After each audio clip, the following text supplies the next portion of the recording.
Hello বন্ধুরা, কেমন আছেন? আশা করি সবাই ভালো আছেন। আপনারা তো প্রথমের 2টা ভিডিও ক্লিপ দেখলেন। অপেক্ষা করেন আরো অনেক কিছু দেখবেন। তাহলে বেশি কথা না বাড়িয়ে আজকের ভিডিওটা শুরু করা যাক।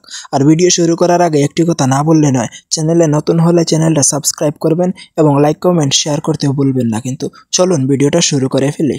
তো প্রথমে বলছি, আপনারা ভিডিও সম্পূর্ণ না দেখে কমেন্ট করতে আসবেন না কিন্তু।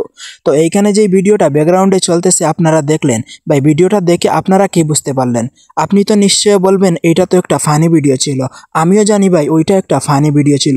তবে একটাবার আপনি চিন্তা করেন, এই ভিডিওটা তো উনার শুধুমাত্র 18+ এরকম মানুষ দেখবে না, ভিডিওগুলো বাচ্চাদের কাছেও যায়। বিভিন্ন সময় ফ্যামিলিতে বসে অনেকে ভিডিওগুলো দেখে থাকেন।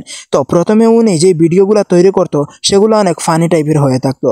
বর্তমান সময়ে গত কয়েকদিন ধরে উনি বিভিন্ন সময় অনেক ধরনের কন্টেন্ট আপলোড করে, কিন্তু এই কন্টেন্টগুলো বিভিন্ন সময় দেখা যায় কি বাচ্চারা দেখলে তো এইগুলা নষ্ট হওয়ার দিকে চলে যাবে। কিন্তু আপনারা ভাববেন এখন একজন মানুষ ফেমাস হচ্ছে, ভাইরাল হচ্ছে, আমি তার পিছনে টানছি, কিন্তু কথাটা এমন না ভাই। আপনি কথাটা একটাবার চিন্তা করেন, যা ছোট বাচ্চাগুলা ভিডিওটা দেখবে এই ভিডিওগুলা কেমনে যাবে। আপনি আপনার মতামত কমেন্টে জানাবেন এবং চলুন পরবর্তী বিষয়ে জেনে আসি। তো এইখানের এই ভিডিওটা দেখেন, এই ভিডিওটার মাধ্যমে কি বোঝানো হচ্ছে ভাই? ছোট ছোট বাচ্চা যেগুলো রয়েছে এই ভিডিওটা দেখে কি শিখবে? আমি তো একটা কথা ভেবে চিন্তা করে পাই না ভাই, এত বড় একজন কন্টেন্ট ক্রিয়েটার এইরকম ভিডিও কেমনে তৈরি করে? ওনার অঙ্গভঙ্গি ঠিক আছে ভাই, ফানি ভিডিও, কিন্তু এইরকমভাবে কিছু ভিডিও করা উচিত না আমার যতটুকু মনে হয়। আপনি আপনার মতামত অবশ্যই জানাবেন।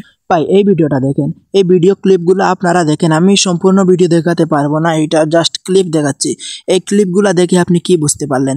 অবশ্যই আপনার মতামত জানাবেন। আপনারা হয়তো ভাববেন আমি ওনাকে নিয়ে বাদ মন্তব্য করছি, খারাপ কথা বলছি, কিন্তু এরকম না ভাই। আমি জাস্ট বোঝানোর চেষ্টা করতেছি, ভিডিওগুলো সবাই দেখে ভাই, সবার জন্য কন্টেন্ট আগের মতো বানালে কি হয়?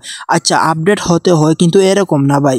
আর আমার কোনো ভুল হয়ে থাকলে অবশ্যই ক্ষমা দৃষ্টিতে দেখবেন, কারণ উনি অনেক বড় কন্টেন্ট ক্রিয়েটার, আমার কথা বলা ঠিক না। শুধুমাত্র বোঝানোর জন্য এই কথাগুলো বলছি। ভালো থাকবেন, সুস্থ থাকবেন, ধন্যবাদ। নিয়ে আসবো পরবর্তী ভিডিও।